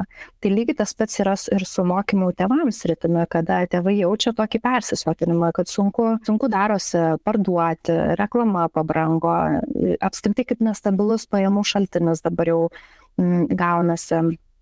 Ir tom bendriniam temom yra begalė pasirinkimų. Tai reiškia, kad mes turim daug didesnę jau konkurenciją su mokymais ir dėl to bendruomenės prenumeratos, tiksliau vadinkim prenumeratos, ar ne, nes bendruomenę kažkas gali vadinti bendruomenę Instagrame, Facebook'e, bet jeigu kalbam apie prenumeratas kaip bendruomenės kūrimą, kada yra mėnesinės mokestis, yra narystė ir panašiai, tai vat čia yra dabar naujas tas arkliukas, kurį bando pagauti tikrai daug kas ir mes irgi pradedam turbūt visi pamatyti, kad žiūrėk, viskas dabar su prenumerata. Jau ir naujienas paskaitant reikia įsigyti prenumeratą, jeigu nori kažkokį įdomesnį ten straipsnį, nuomonę paklausyti. Ir kūrėjų turinys. Tikrai bendruomenių kūrimas yra dabar toksai new black, ar ne? Visi kuria bendruomenės. Bet kaip tu manai, vat, iš tavo perspektyvos, ne, kur jau turi tikrai sukaupus nemažą didžiulę patirtį, kas padeda tuos tvirtus pagrindus bendruomeniai? Jeigu vienas pagrindinis, tai sakyčiau, kad orientuotis į būtent bendruomenės kūrimą, nes prenumerata nėra lygų bendruomenė. Tai va tą reikėtų suprasti, ar ne? Šiek tiek atskirkim, nes jeigu kažkas galvoja apie Instagramo bendruomenės kūrimą, kur mes tiesiog ten sekėjus surenkam ir panašiai, dalimi taip, galima tai vadinti bendruomenė, bet ten yra visokių žmonių, ten yra ir šaltos auditorijos, ir šiltesnės, ir karštos. Mes kalbam, jeigu kalbėtumėm dabar apie prenumeratą, kuri jungia žmonės per tuos, sakykime, mėnesinius, metinius mokėjimus ar panašiai, tai prenumerata nėra lygų bendruomenė. Ir aš manau, kad nebereikalo yra sakoma, kad žmonės ateina dėl to, kad ieško kažkokių atsakymų, ieško žinių, o pasilieka dėl bendruomenės. Tai va čia yra esmė. Ir jeigu žiūrėtumėm į šitą augančią bangą, aš spėčiau, kad praeis kažkiek laiko, mes atsidursim toj pačioj situacijoje, kaip turėjom su mokymais, bus labai daug prenumeratų, labai daug pasirinkimo ir staiga žmonės pagaus save persisotinę. Ir greičiausiai išsilaikys taip kaip ir su mokymais, tie, kas arba turi kažkokias labai nišines sritis, yra labai geri savo srities specialistai, jau sukūrė savo asmeninį prekės ženklą ar ne, arba tie, kurie iš tikrųjų daug investuoja į tą bendruomenės kūrimą ir į tai, kad tarp žmonių kurtųsi ryšiai, kurie jungiasi į tą prenumeratą. Tai aš sakyčiau, kad čia yra toks pagrindinis esminis dalykas, kuris labiausiai ir padės išsilaikyti bendruomenėms prenumeratoms žiūrint toliau. Tai būtent tie, kurie sukurs tuos tokius geriausius ryšius tarp bendruomenės, kurie turės autentiškiausius bendruomenės kažkokius vedlius ir kurie skatins tų draugysčių ryšių kūrimasi tarp narių. arba kažkokią geresnę emocinę savijautą, ar ne, nes, na, tarkim, bendruomeniai, vat, irgi jaučiam, kad vienas iš turbūt labiausiai laikančių žmonės, dalykų, tai yra tai, kad jaučia, kad visada yra tas palaikymas šalia, kad su šita bendruomenė jaučiuosi geriau. Jeigu man tai duoda geresnį jausmą, vadinasi verta. Bet jeigu aš prisijungiu prenumeratą ir mane apima jausmas, kad čia yra visko per daug, mane terorizuoja naujais mokymais, kažkuo, ką man reikės dabar, nežinau, peržiūrėti, išmokti, atlikti praktinės užduotis, atsiskaityti, išlaikyti egzaminus, dar ten užpildyti anketas, su kažkuo pabendrauti, atvykti į susitikimą būtinai ir panašiai. Tai atsiranda labai daug dalykų, dėl kurių nebūtinai ir gali norėtis likti. Tai va čia kiekvienai bendruomeniai turbūt pagal jo specifiką reikėtų atsakyti, kas mums yra tie dalykai, kurie bendruomenę suriša labiausiai, sujungia labiausiai. Tai jeigu čia taip trumpai, o tų tokių mažesnių praktinių dalykų tai turbūt yra, tai nežinau, kiek laiko mes čia turim ir kiek norisi eiti tas detalės, galėčiau ir daugiau pasidalinti. Jeigu šiek tiek pakreipiant mūsų pokalbį į kitą irgi pusę, į planavimą, susidėliojimą savo darbų ir kas dažnai pajuokaujam savo viduje, čia turbūt Giedrei aktualus klausimas, vos nesinai augina vaiką, bet ir planuojančioms, tarkim, aš planuoju, kada nors tikrai tapti mama ir aš kai klausau tavęs, aš galvoju, kaip jį viskas spėja, nes aš dabar be vaiko, tik šuniuką turint, esu žmogus, kuris taip pat kaip tik tuose rėmuose spėju viskas, o esu jau planuotoja ir gera planuotoja. Tai jeigu dar šalia atsirastų mažas vaikas, mane ištinka šiek tiek panikos priepolėlis, kur aš imu galvoti, o tai kaip tada su verslu, su mano prekės ženklu ir tada šeima, vaikas ir panašiai. Kas tau auginant tavo stiprų prekės ženklą ir vaiką, kaip tau sekasi sėkmingai visą tai susidėlioti į 24 valandas, kurias turime paroje? Tai reikėtų turbūt išbraukti tą žodį sėkmingai. Taip nėra. Ir pradėtume nuo to, nes būna visokių dienų. Būna dienų, kada aš jaučiu, kad ten jūra iki kelių ir aš tikrai ir viską spėju ir viskas vyksta pagal planą ir tu gali netgi planuoti kažką motinystėje ir nebijoti, kad tai apsivers aukštyn kojom, bet būna ir visai kitokių dienų. Tai būna visko, bet turbūt tai, kas padeda, tai visų pirma, tai sakyčiau, gal šeimoje tas toks palaikymas ir susitarimas, nes aš turiu vyrą, kuris yra mano jau didelis palaikymas ir su jo pagalba mes galime pasiskirstyti. Tai, na, tarkim, kai Liepa daug sirgdavo, mes buvome susitarę, kad mes jos priežiūrą dalinamės per pusę. Tai, kad vienas atsakingas vieną pusdienį už Liepą, o kitas kitą pusdienį. Tai reiškia, kad aš galėdavau susikoncentruoti bent jau ten kokias 4 valandas per dieną, užsidarius darbo kambaryje ties darbais labai taip koncentruotai. Ir žinokit, kai tampi mama, tavo galimybės taip išauga, turiu galvoje, kad tai, jeigu iki neturėjimo vaikų galvoji, kad ten tavo galimybės yra X, tai kai atsiranda vaikas, supranti, kad jos gali būti ir X tūkstantis. Tai čia visų pirma tai dar tai, nes kai susikoncentruojam ir pradedam dėliotis prioritetus ir šikna dega, tai labai daug pradedam spėti dalykų. Visų pirma, tai aišku, visada tai yra kažkokia kaina, tai reikia to nepamiršti. Bet tas pasiskirstimas mums padėdavo, nes aš tada žinodavau, kad net jeigu Liepa susirgs, mes, pavyzdžiui, ir savo susitikimus, skambučius, viską, kas yra tokie fiksuoti dalykai, dėliodavomės į savo dienos dalį, kada mes žinom, kad mes būsim užsidarę ir dirbsim ir bus kitas atsakingas už vaiką. Tai leisdavo kažkiek planuoti, kažkiek išlaikyti planų ir dėlioti savo darbo tą dalį, net tada, kai verčiasi asmeninis gyvenimas aukštyn kojom. Tai be vyro palaikymo tai nebūtų buvę įmanoma ir tikrai būtų viskas vykę turbūt lėčiau. Kitas dalykas, aš ten per miegus dirbdavau, aš niekada, kai Liepa miegodavo, neidavau ten tvarkytis, gaminti skalbinius, ten tvarkyti, dar kažką daryti. Ne, aš eidavau dirbti ir tas jos miego laikas, jos pietų miegas ir naktinis miegas, jinai nueidavo anksti miegoti, kas buvo didelė dovana, man suteikdavo laiko dirbti. Tai vat, tu tą dieną kažkaip iš jos pradedi padaryti daugiau kažkokiu būdu valandų, tam tikrą prasme, bet ir šiaip laikui augant tiesiog tos galimybės jos lengvėja. Tai kol Liepai buvo ten pirmieji 2-3 metai, buvo tikrai turbūt vienas sudėtingiausių laikų, kada reikėjo viską kažkokiu būdu ten sutalpinti į tą dieną, bet po to, kai pradėjo mažiau sirgti, kai pasidarė lengviau susitarti, aš jau nebebijau, kad tam sirgs vaikas, nebus kur jos palikti ir vyks man laivas. Aš ją galiu pasikviesti, aš jau galiu su ja susitarti, niekas ten nepyks, jeigu neateis kažko paprašys. Bet tai nėra kūdikis, kuriam reikia bėgti ten sauskelnes keisti arba migdyti tam tikrų metų ir panašiai. Tai va irgi tokie sezonai. Arba dantis dygsta, arba miego regresas. Taip, milijonai ten dalykų vyksta tikrai ir nereikia turėti turbūt kažkokių tokių neadekvačių lūkesčių, kad aš viską suspėsiu ir tikrai ten verslus kursiu, būtent tuo metu gali būti labai įvairiai. Visų skirtingų vaikų yra, skirtingos šeimos, visų aplinkybės skirtingos, bet gal ir tas adekvatus dar planavimas, kad aš niekada nesidėliojau, bent jau stengiausi, kad nebūtų per daug kažkokių priplanuota ten dalykų, kaip ten ir podcast'ą sudalyvausiu, ir į laidos filmavimą nueisiu, ir ten savo turinį sutvarkysiu, paskelbsim pokalbį, ir dar ten kažką tais padarysiu.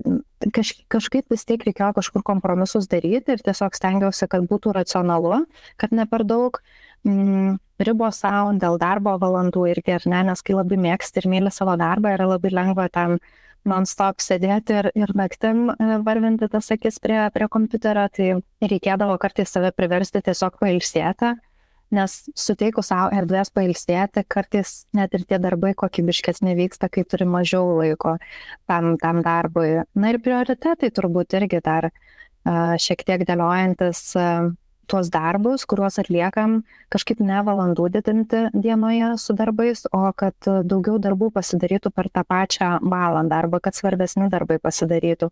Gal kažko atsisakyti, kažką paprastinti darbe. Tai va aš versle irgi, kai esu vieno žmogaus šou, tai ir automatizacijas visokias stengiuosi naudoti, stengiuosi žiūrėti procesus, į savo laiškų siuntinėjimus ir panašiai, kur yra daug rankinio darbo, stengiuosi galvoti, kaip galim jį supaprastinti, kaip galim sumažinti žingsnių, kuriuos reikia padaryti, kad šita užduotis būtų įgyvendinta. Gal tos užduoties iš vis galima atsisakyti. Gal tas darbas yra visiškai nepelningas, ten, nežinau, turim kažkokį irgi širdies projektelį, kuris labai fainas, smagu daryti, bet, pavyzdžiui, jis visiškai nevertingas bendruomeniai, jie ne dėl to jungiasi, jie ne dėl to lieka, jiems nei šilta, nei šalta, ar tai liks ar ne, bet tu, pavyzdžiui, labai tiki. Tai, gal verta, pavyzdžiui, šitos dalies atsisakyti, ar ne, šiam etapui, šiam sezonui ir vėliau, pavyzdžiui, sugrąžinti, jeigu tau tam labai labai patinka ir nori to, ar ne. Tai apie tuos sezonus tokius, nes kartais, man atrodo, ne kartais, aš dažnai susitinku su mamom, kurios būna, sako, augina naujagimį, pavyzdžiui, arba kūdikėlį ten iki metų, ir jos žiūri mamas, kurios augina 4-5 metų vaikus kaip aš, ir jos tikisi, kad jos turėtų tarsi viską spėti taip, kaip spėja ta 5 metų mama. Tai yra visiškai nerealu. Jos šitos dvi mamos yra visai skirtingose sezonuose. Ir va čia ir yra tas ir savo atsakyti šiek tiek, kokiam aš sezone esu. Ir dabar galbūt yra sezonas, kada lėčiau aš galiu daryti dalykus, gal ten 2 valandas galiu skirti per dieną, ar ne? Bet kažkada ateis sezonas, kada galėsiu jau gal ir visą darbo dieną turėti. Ir tada galėsiu jau ten pilnu pajėgumu važiuoti pirmyn ir ten įgyvendinti tas idėjas. Tai šiek tiek to tokio reikėtų turbūt racionalumo ir su savim taip atvirai pasikalbėti, kokios mano dabar galimybės ir kiek aš galiu iš tikrųjų skirti, nes naujagimio mama galės kitaip ir tikėtina mažiau nei kad 5 metų vaiko mama.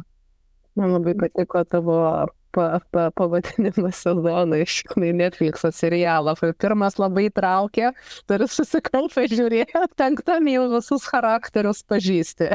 Ir žinai, kaip viskas vyksta. Ja, bet iš tiesų aš tau paantrinsiu, tas auginant žmogų ir einant savirealizacijos keliu iš tiesų būna labai daug iššūkių. Ir manau, man sudėtingiausias laikas buvo apie 2-3 metus.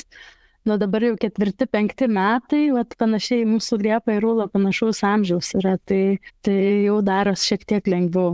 Taip, ir iš tikrųjų, reikia kažkaip įsivertinti, ar mes esam pasiruošę dar ir tą kainą mokėti, nes kiekvienas projektas, ką aš ir dalinausi, ar ne, kai klausėt apie kažkokius sunkumus, tai yra kaina, kuri kažkokia bus kiekvienam projekte, versle, bendruomenėje, kurią kursim. Ir kartais galvojam, kad labai faina čia būtų turėti motinystės metu verslą sukurti. Vat, čia yra trendinis toks dalykas, kur mamos įsivaizduoja, kad dabar tu ne tik mama turi būti, ne tik pakankamai gera mama, ne tik tam pakankamai daug žinių turėti, bet dar ir verslą šalia sukurti. Čia kažkokia tokia siekiamybė, trendas, kur man sunku suprasti, aš dažnai stengiuosi nuleisti mamas ir bendruomenę iš tų klausimų ant žemės ir truputėlį parodyti realybės, nes mes kartais matom savo svajonę kažkokią, kaip tarkim turėti verslą arba ten kokį nors projektą ar užsiimti kažkokiu hobiu ar kūrybą, bet nepagalvojam apie kainą, kurią reikės sumokėti už tai. Ir kartais tu gali labai norėti svajonės, bet, pavyzdžiui, visai nenorėti sumokėti kainą, kurią reikės sumokėti, kad tai turėtum. Ir čia irgi ta tokia atvirumo minutėlė su savimi, ar mes tikrai esam pasiruošę tą kainą mokėti, nes aš, pavyzdžiui, savo esu jau atsakiusi iš tą klausimą, ir kad man viską kompensuoja, visus tos sunkumus, viską, kas vyksta už tų uždarų durų, tai, ką šita bendruomenė man duoda ir ta prasme, kurią jis sukuria. Bet kartais būna taip, kad pradedam su daug energijos tos, matydami tą svajonę ir susiduriam su tais iššūkiais ir suprantam, kad nesame mes dar pasiruošę mokėti tos kainos, o gal ir niekada nebūsim pasiruošę. Kokia gera įžvalga ir tikiuosi, kad kiekviena moteris besiklausanti mūsų šito pokalbio į tai atsižvelgs, nes iš tikrųjų, man atrodo, tikrai ne kiekviena susimastom apie tai, ar mes esam pasiruošę tą kainą mokėti. Pavyzdžiui, aš savo asmeninį verslą vystau jau 2 metus ir tik dabar sustojau pagalvoti, eina savo, kiek iš tikrųjų aš daug paaukojau ir netgi liūdna pasidaro, kad tiek turėjai paaukoti ir dar galbūt nesi ten, kur nori. Ar toliau irgi nori aukoti tą, ką tu jau aukojai tiek laiko. Tai iš tikrųjų tas sustojimas ir pareflektavimas apie tai, kad jeigu tu nori, tu turi duoti ir ar tu esi pasiryžęs duoti, kad turėtum. Tai labai skatinu visus pareflektuoti po šito podcast'o perklausus. Ir aš dar užfiksavau, kai tu paminėjai, kad esi one man show savo versle, turiu vėl 2 klausimus. Tai pirmas mano klausimas būtų, kaip jau 4 metai ar ne vystai auganti šeima ir ar vis dar esi viena šito užkulisiuose, ar galbūt jau atsiranda po truputį ir kažkokie komandos nariai, su kuriais dalinatės užduotim, tarkim, naujienlaiškius kažkas galbūt tau rašo, socialinius tinklus administruoja ir panašiai. Gal galėtum šiek tiek apie tai pasidalinti? Ta kelionė tokia irgi su kalneliais. Aš jaučiau labai tokį didelį norą pajunginėti žmonės į komandą nuo pat pradžių, bet viena yra norai, kita yra finansinės galimybės, kai tik pradeda. Ir tikrai, kol, tarkim, nebuvo bent jau minimalių kažkokių finansinių galimybių, tikrai nebuvo kaip tiesiog kažką samdyti ir tu pradėjau tiesiog nuo to, kad tu jau nemažai sumoki specialistams už jų žinias, už pasidalinimus, už turinį, kurį kartu su jais kuriam ir tada, turi pasverti, nekalbu jau ten apie mokėjimą atlyginimo savo, nes tai apskritai nevyko labai daug laiko. Tada, kai atsirado jau kažkiek finansų ir aš jaučiau, kad dabar yra taip, arba aš turiu pradėti dirbti daugiau, kai namie yra sergantis vaikas, kai nelankomas darželis, kai milijonas visko vyksta, tai arba aš dabar tiesiog turiu pradėti dirbti daugiau, nes reikia, kad kažkas dirbtų, arba aš turiu kažką mokėti, kad jie tam tikrus darbus padarytų. Ir taip vienu metu projekte atsirado mano kolegė Agnė, kuri su manim buvo 2 metus ir iš tikrųjų tai buvo tikrai mane tam tikrais momentais, kaip ir minėjau, net išgelbėjęs sprendimas, kada man su sveikata buvo labai, labai sudėtingas laikas ir ji tiesiog paėmė ir perėmė visus svarbiausius dalykus, ką reikėjo padaryti ir tai darė puikiai ir mane pakeitė ir buvo minimi ir buvo tiesiog nuostabu tai, kad aš tuo metu ją turėjau, kada man labiausiai to reikėjo. Tada pasiekėm tokį etapą, kai buvo jau tas lūžis su mokymo persisotinimu ir bendruomenės jau buvo aprašymas, aš jau galvojau, kaip čia priiminėti tuos sprendimus ir taip toliau. Labai jautėsi tuo metu toks sąstingis su mokymų pardavimu ir apskritai pas daugelį, aš tuo metu irgi kalbėjau ne tik su kolegom iš mano srities, bet ir kitose srityse, ir pabrangusi reklama ir visa kita. Ir vat su finansais labai pasijautė, kad kiek laiko yra praėję, tai tuo metu buvo turbūt kiek 2,5 gal metų, kad mes vis dar esam tokiame etape, kad aš dar savo negaliu mokėtis atlyginimo, bet turim jau labai daug išlaidų, turim žmogų, kuriam mokam už tuos darbus ir kartu tai yra etapas, kada jau po truputėlį mano dukra pradeda mažiau sirgti, aš jau lyg ir turiu galimybę sugrįžti, mano sveikata jau buvo atsistačiusi ir panašiai. Ir tuo metu taip sutapo, kad mano kolegė nusprendė, kad jinai jau irgi ten turėjo savo dar projektus motinystės, kūrybinės tokias dėžutes, jinai pati pavargo nuo tų temų ir sako, žinok, aš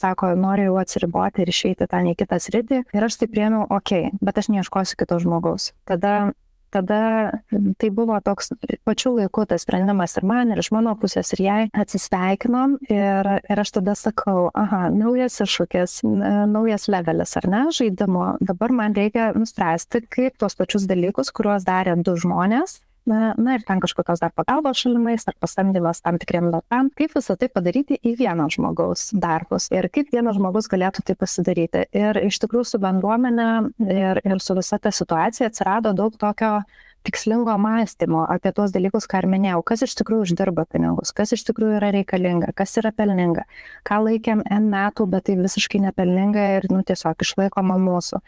Ir daug tokių visokių sprendimų buvo priimta viduje, kur aš iš tikrųjų pradėjau kreipti dėmesį ten, kur įmonė yra pelninga, kur bendruomeniai tikrai reikia tai turėti, kas yra tikrai svarbu ir netokius svarbus dalykus pradėjau atsisakinėti. Pradėjo atsirasti daugiau automatizacijų, paprastinau procesus, kaip ir minėjau, ir aš tiesiog pradėjau, taip sijoti projektą po truputėlį ir šiai dienai man tai tapo tokiu, neatsakyčiau, žaidimu, kada atrodo įdomu pasižiūrėti, kur dar yra mano galimybių ribos, kiek vienas žmogus su tam tikrais įrankiais, automatizacijom, to pačiu dirbtinio intelekto, kažkokiom programom, įrankiais, kiek jisai dar gali padaryti daugiau už save. Ta prasme, kiek tavo darbas gali būti didesnis nei tu vienas žmogus. Ir tai buvo pirmas kartas, kada per 4 metus aš iš tikrųjų pajaučiau tą tokią drąsą būti viena ir nesijaudinti dėl to. Nes iki tol aš kažkaip jaučiau, kad man tikrai būtinai čia reikia pasamdyti ir tą, ir aną, ir trečią, ir tik tais tada bus gerai. O dabar kažkaip jaučiu, kad mano viduje tiesiog gal persisuko šiek tiek požiūris į tai, kad įmanoma kažkaip ir vienam žmogui daryti dalykus. Ir kas yra faina, tai kad iš pačios bendruomenės tiesiog atsirado mamų jų vidinių iniciatyvų, kur ten viena mama pasisiūlė, žiūrėk, aš galiu tam padėti surinkti naujienlaiškio atradimus, nes ten siunčiam tinystės atradimus kas mėnesį.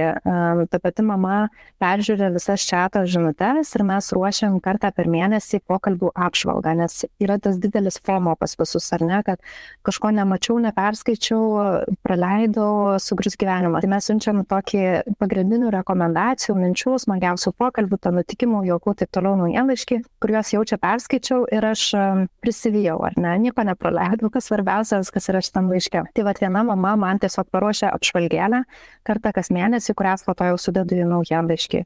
Aišku, naujienlaiškių tam tos automatizacijos. Iš tų vidinių tokių iniciatyvų dabar mama perėmė pamokėlių vaikams montavimą, kas man būdavo 8 valandos montavimo, tai aš dabar moku kitam žmogui, kuris tiesiog tam tikrą užduotį, kur aš matau, mano tos 8 valandos man jau yra per brangu laiko atžvilgiu, bet pasamdyti kitą žmogų aš jau galiu. Reiškia, tai yra geras sprendimas šitą darom. Dar atsirado mama, kurios iniciatyva atsirado knygų klubas. Ir tai irgi yra mama, kuri tiesiog pasisiūlė su ta mintim, kad jinai iš manęs paima šitą mini projektėlį. Aš praktiškai niekiek tame nedalyvauju, nesirūpinu administraciniais dalykais, tik tiek, kiek reikia iš mano pusės kaip projektų jai palaikyti jos tam mini projektėlį.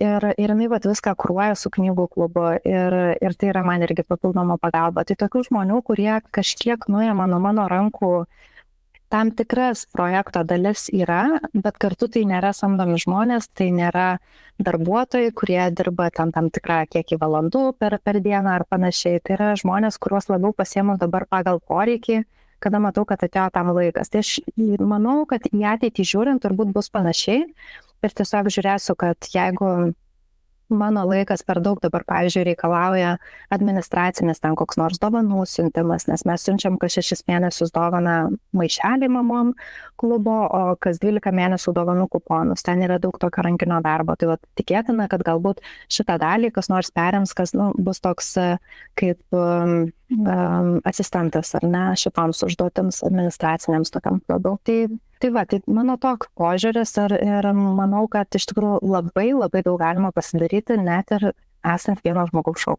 Wow, tikrai labai įkvepiančiai, kaip ir viskas šiandien šitas pasidalinimas. Ir iš tikrųjų faina girdėti, kad net augant veiklai ir atrodo bendruomenė tikrai yra didelė, 700 žmonių, daug kas vyksta ir tikrai galima vienai suspėti su visu šitu ir tikrai auginti tą bendruomenę veikiančią, prasmingą, kur pastoviai kažkas vis naujo atsiranda, yra kuriama ir panašiai. Tai man atrodo, čia yra wow, tikrai įkvėpimas ir paskatinimas pagalvoti, neturiu aš finansų pasisamdyti žmonių, tikrai galiu pati padaryti, nes yra kas puikiai sėkmingai tai daro. Čia gal irgi sakyčiau, nedažykim tom rožinėm spalvom, nes tikrai taip nėra.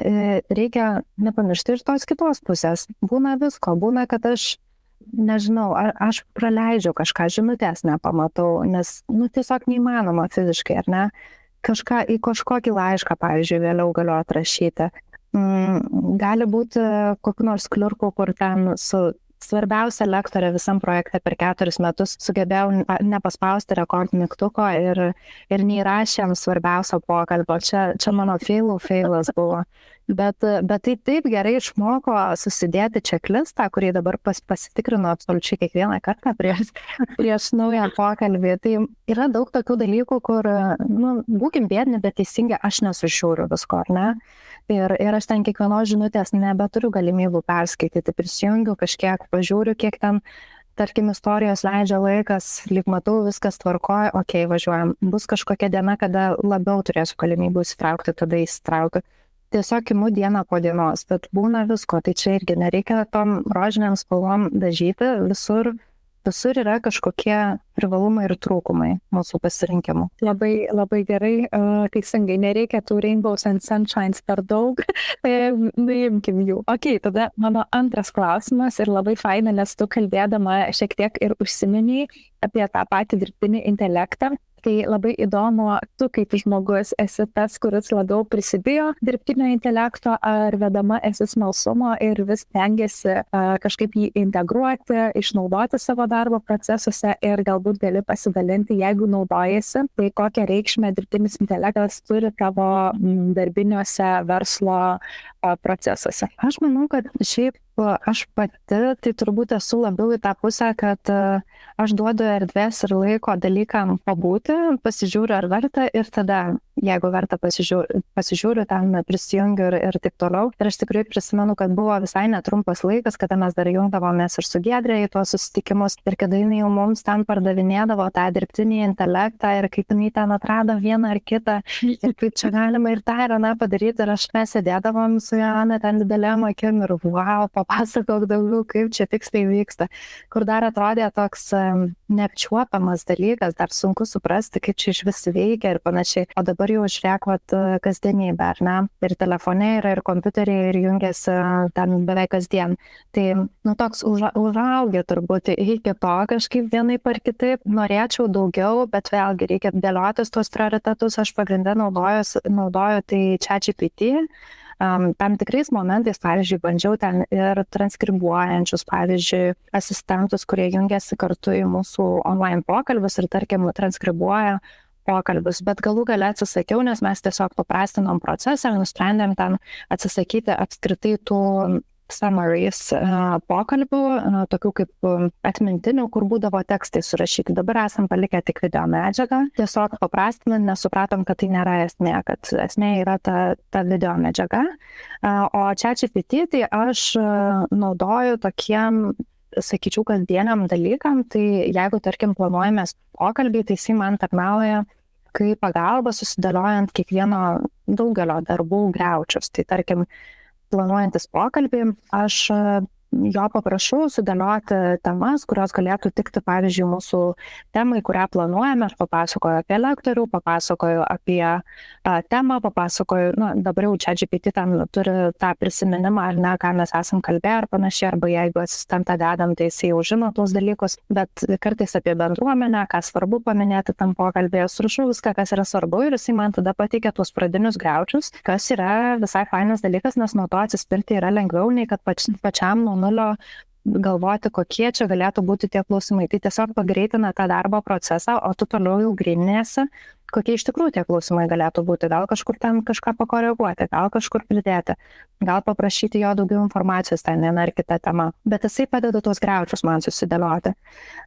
Ir kartais dar padeda pamatyti mano atliktą darbą iš šalies. Tai pavyzdžiui, jeigu aš kažką pasiruošiu, kaip tarkim pokalbio aprašymas arba, nežinau, kokia nors reelso idėja, tarkim, ar ne, tai aš įdedu, papasakoju apie tai ir paprašau, kad jisai pasidalintų mintimis, gal kažką galima patobulinti, kaip jam atrodo, nežinau, gal kažkas tai galėtų būti geriau, gal kažką išimti ir panašiai. Ir tas irgi šiek tiek padeda pasižiūrėti iš šono, nes kai tu dirbi daug valandų prie to paties dalyko, pradedi tiesiog nebematyti taip aiškiai, kaip mato žmogus pirmą kartą pamatęs tą patį dalyką. Tai jisai šiek tiek tarnauja kaip asistentas, kaip irgi darbuotojas tam tikras, galima sakyti, įmonė, kuris šiek tiek padeda su vienom ar kitom užduotim, bet nieko nepadaro iki galo. Ja, tikrai reikia įvaldyti įrankius, kad jie tarnautų tau. Ir manau, kad iš tikrųjų dar mes visi esam tam žaidime, bandom, testuojam ir tie įrankiai protingėja su laiku. Taip, tikrai kol kas nėra, kad viską padarys už tave ir tau nereikia ne piršto pajudinti. Bet tai, kad tu papasakoji, be galo rezonuoja. Aš pati perėjau irgi per motinystę ir verslo kūrimą ir tą pačią pradžią. Ir žinau, kaip tai gali būti sudėtinga. Ir man norėtus taip jau užbaigiant paprašyti, kad tu palinkėtum kažko moterims, kurios galbūt dar neturi vaikų, o gal turi vaikų, kurios pradeda vystyti savo verslą, veiklą ar ne, arba nedrįsta tos veiklos pradėti. Ko tu palinkėtum? Aš palinkėčiau turbūt pradėti visgi nuo tos bendruomenės. Gal ne tiek nuo verslo, nuo didelių projektų, nuo bendruomenės, nuo to tokio savo palaikymo komandos kūrimo, kad turėtume tą bendruomenę šalia savęs. Ir tai nebūtinai turi būti žmonės kažkurie, kuriuos ten ruošiat pardavimui ar ten testavimui produkto ar panašiai. Visų pirma, žiūrėti į tai kaip į savo tą kaimą, kurį kuriamės aplink save. Ar nebūrėm panašių žmonės su panašiom vertybėm, kurie sunkesniais momentais gali būti mums tuo ramsčiu, motyvuoti ir neleisti mums nuleisti tų rankų tada, kada yra sunkiausia, nes tų momentų, kaip šiandien ir kalbėjom, jau tikrai bus, jeigu planuojat ne metams atsidaryti projektėlį ar ten verslą. Ir tai yra tokie nuolatiniai kalneliai, tiek verslas, tiek bet koks projektas, tiek darbas, tiek motinystė, viskas. Ir turėti tą bendruomenę, man atrodo, yra daug daugiau, nei kad tiesiog projektas. Tai yra toks labai žmogiškas dalykas. Mums, man atrodo, visiems reikia tų ryšių ir gyvenam tokiais laikais, kada ypač jaučiasi, kad tai pradeda užimti tokią labai ypatingą vietą ir nebereikalo laimi tos prenumeratos, kurios sukuria tuos artimiausius ryšius tarp narių vieni su kitais. Tai labiausiai ir linkiu burti aplink save tą bendruomenę, tą savo palaikymo komandą, kuri jums padės išlaikyti motivaciją ir judėti pirmyn net pačiom sunkiausiam dienom.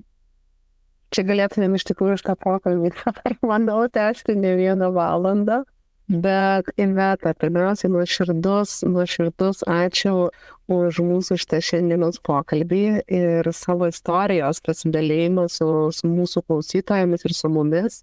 Buvo bent jau, aš manau, ne tik man, bet ir Giedrei su Viktorija, tikrai mūsų klausytojams bus smagu klausytis viso to ir įsikvėpti iš tavo istorijos ir labai faina, kad nubraukiai šiek tiek ir tas dulkės nuo to viso tokio, kaip viskas faina ir smagu, bet kad yra ir tų sudėtingų laikotarpių, kad vystant verslą ir būnant mama tikrai ne viskas rožėm klota, bet yra ir tų spyglių, per kuriuos reikia pereiti, tai tas buvo tikrai labai faina. Manau, kad šis pokalbis bus tikras padrasinimas toms, kurios irgi augina vaikus arba juos planuoja, jog viskas yra įmanoma ir kad tas nespėju, nepadarau yra irgi labai normalu, kad nereikia būti tobuloms, nereikia būti tobuloms mamoms, tobuloms verslininkėms, žmonoms ir visuo kuo, kad galim būti tiesiog žmonėmis, kurie daro klaidas ir klysta ir tai yra natūralu. Tai ačiū tau už šitą pokalbį.